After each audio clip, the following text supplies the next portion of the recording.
Episode की शुरुआत में हम देखते हैं एक वीरान इलाके में घूम रहे होते हैं तो लेजर कहता है, प्रिंस आस्कर जल्दी वापस चलिए, ये जगह बहुत खतरनाक है। चुप करो लेजर, अगर हम वापस चले गए तो हमारा इस तरह से महल से छुप कर आना बेकार हो जाएगा। अगर हम ऐसे ही जीते रहेंगे तो शायद बीच फिर से आपको कर्ज दे देगी। इसके बारे में मैं बाद में चिंता करूंगा, क्योंकि अभी हमारे पास कोई और रास्ता नहीं है। हम 15 सालों से ऐसे ही घूम रहे हैं पर हमें अभी तक कुछ नहीं मिला, तो इसलिए अब हम सबसे पहले अंजुरा मुनु की चुड़ैल को ढूंढेंगे और उससे ये पूछेंगे कि मेरा ये कर्ज कैसे हटाया जा सकता है, और अगर हम इसमें फेल हुए तो हम विच ऑफ लाइसेंस को ढूंढेंगे जिसने मुझे ये कर्ज दिया है। तब हमें बताया जाता है कि अजूर मुनु की विच अजूरा टावर में है और रॉयल प्रिंस को एक कर्ज मिला हुआ है। अगर ये टाइम को पीछे ले जा सके तो क्या ये विश पूरी करेंगे। ये ऐसी ही कहानी है जिसमें सब कुछ दोबारा से लिखा जा सकता है। और तब वो दोनों अजूरा टावर पर पहुंच जाते हैं और अजूरा टावर के अंदर जाने लगते हैं। प्रिंस, लाइसेंस की विच को किसी ने 15 सालों से नहीं देखा है, और अगर हम अजूरा मुनु विच के बारे में बात करें तो उसके इस टावर पर कोई भी 15 सालों में नहीं चढ़ पाया है। चिंता मत करो, मैं ये कर लूंगा। आप समझ नहीं रहे हैं, अगर आपको कुछ हो गया तो मैं कैसल वापस कैसे जाऊंगा। बस थोड़ा सा दुख भरा फेस बनाकर चले जाना। आपको भी पता है कि मैं ऐसा नहीं कर सकता हूँ, तो प्लीज अंदर ना जाइए। तब प्रिंस आस्कर का दरवाजा खोलकर अंदर चला जाता है। यहाँ पर सब कुछ वैसा ही है जैसा कि रिकॉर्ड्स में लिखा गया था। आपने सही कहा, पर अगर हम रिकॉर्ड्स के हिसाब से चले तो इस टावर में बहुत सारे चैलेंज है, और अगर कोई भी उन चैलेंज को पूरा करेगा तो वो टॉप पर पहुंच जाएगा और यहाँ की चुड़ैल उसकी एक विश को पूरा करेगी। तुम यहीं पर रहो लेजर, ऊपर बहुत सारा खतरा हो सकता है। मैं सूरज ढलने से पहले वापस आ जाऊंगा। मैं आपको ऐसा नहीं करने दूंगा। और वो भी प्रिंस आस्कर के साथ ऊपर चढ़ने लगता है, जहाँ वो पहले चैलेंज के पास पहुंच जाती हैं। प्रिंस आस्कर जरा सुनिए, अभी मैं थोड़ा सोच रहा हूँ। प्रिंस जरा ध्यान से देखिए, हम लोग सांपों से घिर चुके हैं। मैं ये देख सकता हूँ, पर चिंता मत करो, इन सब के अंदर जहर नहीं है तो हमें कुछ नहीं होगा। पहला चैलेंज एक मैथमेटिकल थ्योरी है जो कि एक छोटे से ईस्टर्न नेशन में 100 साल पहले पढ़ाई जाती थी, क्योंकि इसे कोई भी सॉल्व नहीं कर पाता था, पर इसे 10 साल पहले सॉल्व कर दिया गया है। और तब वो फर्स्ट चैलेंज को पूरा कर देते हैं। कि आपको पूरा यकीन है कि आप अभी भी वापस नहीं जाना चाहते हो? मैं आखिरकार वापस क्यों जाना चाहूंगा, अभी तो मजा आना शुरू हुआ है। और तब एक मैजिक सर्कल में उन्हें ट्रांसपोर्ट कर देता है।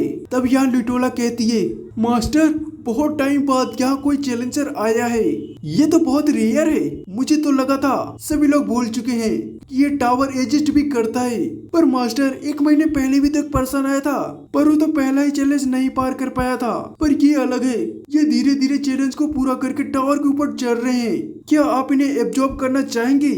मैं ऐसा कुछ नहीं करना चाहती, मैं तो इनके टॉप तक पहुंचने का वेट करूंगी। तो जाओ लिटोला, उन पर नजर रखो। और तुम्हें पता है ना कि अगर ये फेल हो जाएंगे तो इनके साथ क्या करना है?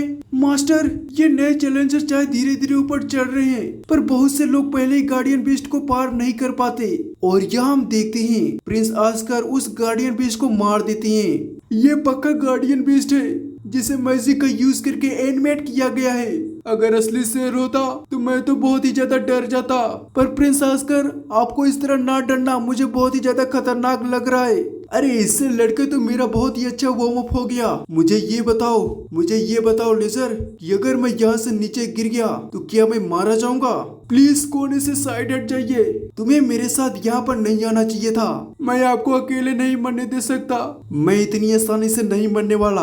वैसे भी तुम्हें क्या लगता है कि हम लोग इतनी दूर आ चुके हैं? हम लोग कम से कम आधे रास्ते तक तो पहुंच ही गए हैं। और अगर मेरी इन्फॉर्मेशन सही है तो लास्ट टाइम मेरे ग्रैंडफादर ने इस टावर को क्लियर किया था ना। आपने सही कहा, ये 70 साल पहले की बात है। तब 10 आदमियों ने इसे चढ़ने की कोशिश की थी, पर उनमें से किंग रैग ही ऊपर पहुंच पाए थे। पर हमें इस टाइम वापस चलना चाहिए। पर हम देखते हैं प्रिंस आस्कर उसकी कोई बात नहीं सुन रहा होता और एक और रूम का दरवाजा खोल देता है जहाँ 2 मॉन्स्टर की मूर्तियाँ होती है। प्लीज प्रिंस वापस चलिए, ये पक्का जिंदा होने वाले हैं, तुम्हें बाहर मेरा इंतजार करना चाहिए। और तब हम देखते हैं वो मॉन्स्टर जिंदा हो जाते हैं और वो दोनों प्रिंस आस्कर पर हमला कर देते हैं। तब प्रिंस आस्कर उनके हमलों से बचते हुए एक मॉन्स्टर को काट देते हैं। तो यहाँ लिटोला कहती है, मास्टर वो चैलेंजर स्टोन स्टैचू रूम तक पहुंच चुके हैं। ये तो बहुत ही अच्छी बात है, पर आखिर वो लोग कितने हैं? कितने? वो 2 हैं, पर उनमें से एक ही लड़ रहा है। मैं तो उनके लिए चाय बना रही थी, पर लगता है ये सब कुछ वेस्ट हो जाएगा। तो क्या उन्हें उनकी एफर्ट्स का प्राइस देना चाहिए कि वो इस चीज को बड़ी आसानी से क्लियर कर लेगा, जिसे सुनकर भी शौक हो जाती है। तो यहाँ प्रिंस आजकल दूसरे मॉन्स्टर को भी मार देता है और कहता है इन्होंने तो सच में बहुत ही ज्यादा परेशान कर रखा था, और अगर ये लोग मुझ पर एक भी हमला करने में कामयाब हो जाते तो पता नहीं मेरा क्या होता। तभी वो लोग आगे की तरफ बढ़ने लगते हैं और तभी वहाँ पर भूकंप पास आता है, जिससे वहाँ की जमीन टूटने लगती है और तब लेजर और प्रिंस के बीच एक दरार पड़ जाती है। तब प्रिंस आजकल लेजर को बचाने लगती है और लेजर उन्हें मना करते हुए आगे बढ़ने के लिए कहता है क्या तुम पागल हो गई हो? अगर मैंने तुम्हें नहीं बचाया तो तुम नीचे गिर जाओगी। मैं बिल्कुल ठीक रहूंगा और आप मुझे माफ कर देना कि मैं आपके बिना वापस जा रहा हूँ। आप आगे जाइए प्रिंस, और मैं उस दिन का इंतजार करूंगा जिस दिन आप किंग बनेंगे। और वो नीचे गिर जाता है और तब प्रिंस आजकल आगे चला जाता है और टावर के टॉप पर पहुंच जाता है। आपका यहाँ स्वागत है, मैंने आपके लिए चाय बनाई है, तो आइए यहाँ पर बैठ जाइए। हमें आपसे मिलकर बहुत खुशी हुई। मेरा नाम निसासा है, पर बहुत ही कम लोग हैं जो मुझे मेरे नाम से बुलाते हैं। तुम एक विच हो ना, पर तुम मुझे वैसी नहीं लग रही हो। किसी चुड़ैल से पूछना कि वो कैसी दिखती है। ये कितना बेकार क्वेश्चन है। आपका साथी बिल्कुल ठीक है और उसे कोई भी चोट नहीं आई है, तो फिक्र मत कीजिए। तब वो दोनों चाय पीने बैठ जाते हैं। क्या तुमने अपनी अपीयरेंस को चेंज करने के लिए मैजिक का यूज किया है? तुम सच में बहुत ही बेकार क्वेश्चन पूछ रहे हो। ये सब कुछ असली है, पर मैंने तो सुना था कि तुम 100 सालों से यहीं पर हो, पर तुम तो बिल्कुल भी बूढ़ी नहीं हो। हम लोग इंसानों से बहुत ही ज्यादा जीते हैं और मेरी बॉडी ने ऐश करना बंद कर दिया है, जिस वजह से मैं ऐसी ही दिख रही हूँ। तो चलो अब तुम अपने बारे में बताओ। तुम अकेले इस टावर पर ऊपर चढ़ गए हो, तो कम से कम मुझे अपना नाम तो बताओ। मुझे माफ करना, मेरा नाम आस्कर पासेस है। तो क्या तुम पासेस रॉयल्टी से हो? मैं अगला किंग हूँ। इसका मतलब तुम रेगस के वंशज हो? हाँ, मैं उनका ग्रैंडसन हूँ। जिसे सुनकर तीना सा शौक हो जाती है और कहती है तुम वैसे ही थोड़े थोड़े उसके जैसे लग रहे हो। ओह नो, इतना हटालस दिखने के लिए माफी चाहूंगा। कोई बात नहीं, इसकी कोई जरूरत नहीं है। वैसे भी तुम मुझसे ज्यादा स्ट्रॉन्ग दिखते हो। रेगिकस तो बहुत ही ज्यादा प्योर था और उसके अंदर एक बचपना था। वो सब तो ठीक है, पर क्या तुम यहाँ पर अकेली रहती हो? नहीं, मेरे साथ लिटोला नाम की एक फैमिलियर रहती है। तो लिटोला वहाँ पर आ जाती है और कहती है आपसे मिलकर खुशी हुई। आपका साथी बिल्कुल ठीक है और मैंने उसे इस स्पेल से बाहर सुला दिया है। इसके लिए थैंक यू। पर क्या आप मुझे बता सकती हैं कि उन लोगों के साथ क्या होता है जो भी वापस नहीं आते हैं? क्या उन्हें गाड़ दिया जाता है? क्या तुम्हारे कहने का मतलब ये है कि मैं ये ग्रेवयार्ड में रहती हूँ? मैं ये नहीं चाहती कि यहाँ पर कोई डेड बॉडी हो, तो इसलिए मैं इस चीज का ध्यान रखती हूँ कि कोई भी मरे ना। पर जिन स्टोन स्टैचू के साथ मैं लड़ा, अगर वो मुझे मारने में कामयाब हो जाते तो मैं मर जाता। उनका एक हमला पूरा होने से पहले ही तुम्हें वापस ग्राउंड फ्लोर पर भेज दिया जाता, जिस वजह से तुम नहीं मरते। और यहाँ पर जो लोग भी फेल होते हैं उनकी मेमोरीज को चेंज कर दिया जाता है और उन्हें बाहर की दुनिया में अलग अलग जगह पर भेज दिया जाता है। अब तो उनमें से काफी लोग फेमस भी हो गए हैं और मेरे हिसाब से यहाँ उनके एफर्ट्स दिखाने का इतना प्राइस सही रहेगा। और वो चैलेंजर जो यहाँ पर अपने बच्चे के इलनेस को ठीक करने आते हैं, उनके लिए भी मॉन्स्टर का बहुत ही बड़ा दिल है। और अगर वो फेल भी हो जाते हैं तो भी उन्हें वो चीज मिल जाती है जो वो चाहती हैं। तब तिनासा उसे चुप रहने के लिए कहती है तुम तो सच में बहुत ही बड़ी मिस्ट्री हो। क्या तुम यहाँ से बाहर नहीं जाती हो? मैंने सुना है कि तुम बहुत सारे विच लोगों के सामने आती जाती रहती हो। मैं ह्यूमंस के साथ ज्यादा इंटरफेयर नहीं करना चाहती और वैसे भी मेरी पावर्स ऐसे ही किसी को नहीं मिल सकती। काश विच ऑफ साइलेंस भी ऐसा ही सोचती। क्या तुम्हारे आने से इस चीज का कोई लेना देना है? विच ऑफ साइलेंस ने कर्ज किया है। तो हमें यहाँ पर एक फ्लैशबैक दिखाई देता है। तब यहाँ विच ऑफ साइलेंस प्रिंस और उसके फादर को कहती है मैं तुम्हें श्राप देती हूँ कि तुम्हारा कभी भी आगे जाकर बच्चा नहीं होगा। ये फेसस ब्लड लाइन तुम्हारे साथ ही खत्म हो जाएगी। तब तिनासा कहती है आखिरकार तुम्हें ये श्राप क्यों मिला? मेरे फादर इसके बारे में बात नहीं करना चाहते, तो इसलिए मैंने उनसे इसके बारे में कुछ नहीं पूछा। पर लगता है ये चीज मेरी माँ से रिलेट करती है। जो कि उस दिन से कुछ टाइम पहले ही मरी थी। मैंने इस कर्ज को तोड़ने की बहुत सारे रास्ते ढूंढने की कोशिश की पर मुझे कुछ भी नहीं मिला और उसके बाद मैंने बहुत सारे खंडों को भी खोजा पर वहाँ पर भी मुझे कुछ भी नहीं मिला, जिस वजह से मैं यहाँ पर आया हूँ। आगे बढ़ने से पहले मैं तुम्हें एक चीज बता दूं कि मैं इस चीज की गारंटी नहीं देती कि ये कर्ज हट जाएगा। मैजिक ऑर्गेनाइज्ड और ऑपरेट होता है जो कि एक सेट ऑफ रूल बनता है, पर कर्ज कोई भी रूल फॉलो नहीं करते। जब तुम रैंडम वर्ड्स को मीनिंग और मैजिकल पावर देते हो तब तुम एक कर्ज बनाते हो और इसकी ताकत उस पर भी डिपेंड करती है जो इसे बनाता है। और अगर हम ये न बताए कि इस कर्ज को कैसे तोड़ा जा सकता है तो इसे जिसने कॉस्ट किया है वो भी इसे हटा नहीं सकता।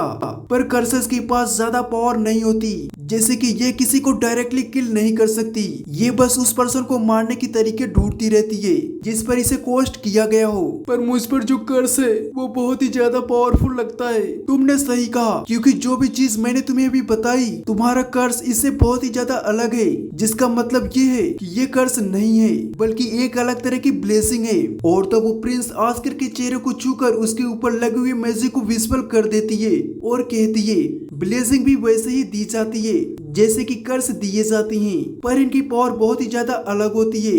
ये उस एनर्जी को बढ़ा देती है जो कि पहले से ही प्रेजेंट होती है, जिसका मतलब कास्टर की पावर के अकॉर्डिंग ब्लेसिंग बहुत ही ज्यादा पावरफुल हो सकती है। अगर मैं तुम्हारे ऊपर लगे ब्लेसिंग की बात करूं तो इसमें तुम्हारे होने वाले किसी भी बच्चे को एक बहुत ही ज्यादा पावरफुल फोर्स बचा कर रख रही है, जिसका मतलब वो बच्चा किसी भी नॉर्मल मदर की कोख से जन्म नहीं ले सकता। अगर हम इस ब्लेसिंग को एनालाइज करेंगे तो तुम मैजिक का यूज करके इसे हटा सकते हो, पर यहाँ पर इसके 20 लेयर्स एक दूसरे के साथ कनेक्टेड हैं, जिसका मतलब विच ऑफ लाइसेंस बहुत ही ज्यादा पावरफुल है। तो मुझे माफ कर देना, मैं इसे नहीं हटा सकती। और अगर तुम यहाँ पर आ ही गए हो तो चलो फिर मैं तुम्हें यहाँ से खाली हाथ नहीं जाने दूंगी। क्या तुम्हारे पास कोई रास्ता है? इस चीज का एक सिंपल आंसर है, हमें एक ऐसी वुमेन को ढूंढना होगा जो कि तुम्हारे बच्चे को पैदा करने की काबिलियत रखती हो। क्या ऐसी वुमेन भी है? हमें यहाँ कम से कम एक या दो तो मिलनी ही चाहिए। तो अब मैं मैजिकल पावर और मैजिक रजिस्टर के हिसाब से किसी को ढूंढ रही हूँ। पर हम तब क्या करेंगे अगर वो लड़की मैरिड हुई? अगर वो शादीशुदा हुई तो तुम कुछ भी नहीं कर पाओगे। अगर वो बूढ़ी हुई और उसके पास थोड़ा भी मैजिक हुआ तो वो तुम्हारे लिए सही रहेगी। और अगर वो बच्ची हुई तब तुम उसे पाल पोस कर वैसे ही बड़ा कर सकते हो जैसी वुमेन तुम्हें चाहिए। और वैसे भी रॉयल्टी में 20 साल के डिफरेंस में शादियां होती रहती हैं। पर तुम चिंता मत करो, मैं किसी न किसी को ढूंढ लूंगी। टिनोसा, तुम भी तो सही चॉइस हो। क्या तुम विच ऑफ साइलेंस की पावर को सहन नहीं कर सकती? पर एक मिनट रुको, तुम कहना क्या चाहते हो? तो फिर ये तय हो गया। वैसे भी इससे अच्छा क्या ही हो सकता है? तुम खामखा ऐसी लड़की को ढूंढने में अपना टाइम वेस्ट करोगी जो कि शायद एग्जिस्ट भी नहीं करती हो, तो उससे अच्छा तो तुम ही हो। तो इस टावर को क्लियर करने के बदले मैं चाहता हूँ कि तुम मेरी वाइफ बन जाओ। मैं ये सब नहीं कर सकती, पर तुमने तो कहा था कि तुम वो सब कुछ करोगे जो तुम कर सकती हो, पर उसकी भी एक लिमिट है, तो इसलिए मैं ये सब नहीं कर सकती। तो क्या तुम शादीशुदा हो या फिर कोई तुम्हारा बॉयफ्रेंड है? तिनासा मना कर देती है। तुमने ही तो कहा था कि बूढ़ी औरत भी चलेगी। मैं बूढ़ी हूँ पर मुझे ये कहलवाना बिल्कुल अच्छा नहीं लगता, पर ये पॉइंट नहीं है। क्या तुम पागल हो गए हो कि एक चुड़ैल को अपनी रॉयल फैमिली में लाना चाहते हो? रॉयल काउंसिलिंग इस पर बवाल खड़ा कर देगी। मुझे इससे कोई प्रॉब्लम नहीं होगी। मैं ये तो नहीं कह सकती कि तुम मुझे रेगिस की याद दिलाते हो। तुम मुझे रेगिस की याद दिलाते हो या नहीं, पर सच में तुम बहुत ही अजीब हो।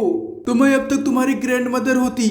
मैं नहीं जानता, मेरे ग्रैंडफादर चाहे पीछे हट गए हों, पर मैं अपने तरीके से जीता हूँ, तो इसलिए मैं पीछे हटने वाला नहीं हूँ। आखिरकार तुम कह के आ रहे हो? इससे कोई फर्क नहीं पड़ता कि तुम उसके जैसे हो या नहीं, क्योंकि 70 साल बीत चुके हैं, अभी भी तुम इस बात को लेकर मान नहीं रही हो। क्या तुम थोड़ी फ्लेक्सिबल नहीं हो सकती? मैं ऐसा नहीं कर सकती, और अगर तुमने मेरी बात नहीं मानी तो मैं तुम्हारी मेमोरीज को चेंज करके तुम्हें वापस महल भेज दूंगी, और तब वो अपनी मैजिक का यूज करने लगती है। मुझे लड़ाई करने पर मजबूर मत करो। इसके पास तो रॉयल स्वॉर्ड आकाशिया है। ये पूरी दुनिया में इकलौती ऐसी स्वॉर्ड है जिस पर मैजिक असर नहीं करता। तो आखिरकार तुम इसके साथ यहाँ पर क्या कर रहे हो? ये तो एक रॉयल ट्रेजर है। ऐसी चीजों को रखकर क्या फायदा? इसे तो प्रैक्टिकली यूज करना चाहिए। और वैसे भी ये चीज तुम्हारी सबसे बड़ी दुश्मन है। तो चलो फिर थोड़ी देर और बात करती हैं। तुम सच में बहुत जिद्दी हो, पीछे हट जाओ और हार मान लो। ये चीज तो मैं तुम्हें भी कह सकता हूँ। और हाँ, मैंने सुना है कि तुम 20 साल पहले सांस पैलेस में रही थी। वो तो बस आधे साल की बात थी जिसमें मैं मैजिक सिखा रही थी और थोड़े बहुत काम कर रही थी और मुझे वहाँ पर बहुत मजा आ रहा था। तो क्या ये ग्रैंडफादर की विश थी? तब तिनासा मना कर देती है। तब प्रिंस आस्कर थोड़ी देर सोचने के बाद कहता है तो चलो फिर एक डील करते हैं। तुम 1 साल के लिए इस जगह को छोड़कर मेरे साथ प्रशास में रहोगी, ये मेरी विश है। क्या तुम इसे एक्सेप्ट करती हो? फिर मैं इस टावर को छोड़कर तुम्हारे प्रोटेक्टर के तौर पर तुम्हारे साथ चलूंगी। और तब वो लोग नीचे आ जाते हैं और प्रिंस आस्कर लेजर को उठाकर घर वापस चलने के लिए कहती हैं। इस टाइम घर जाना सही रहेगा, मेरा यहाँ पर काम हो गया है इसलिए हम यहाँ से चल सकते हैं। आखिरकार आपके साथ ये कौन है? ये विच की साथी है जो कि हमारे साथ कैसल में रहेगी और मेरी कर्ज को हटाने में मेरी मदद करेगी। और तब वो एक दूसरे को अपना अपना इंट्रोडक्शन देती हैं। क्या आप विच से मिले? कहीं उसने आपको खाया तो नहीं? तुम मुझे देखने के बावजूद भी ये सवाल कर रहे हो। और वैसे भी विच बहुत ही ज्यादा इंटरेस्टिंग थी। और तब वो लोग वापस चलने लगते हैं। तिनासा अगर तुम अपना डिसीजन चेंज करो तो याद रखना कि तुम प्रशास में अपना एक घर बना सकती हो। ऐसा कभी नहीं होने वाला। और इसी के साथ ये एपिसोड खत्म हो जाता है। तो गाइस आप मुझे कमेंट करके बताना कि ये वाला एपिसोड आपको कैसा लगा, ताकि इसका एपिसोड मैं जल्दी से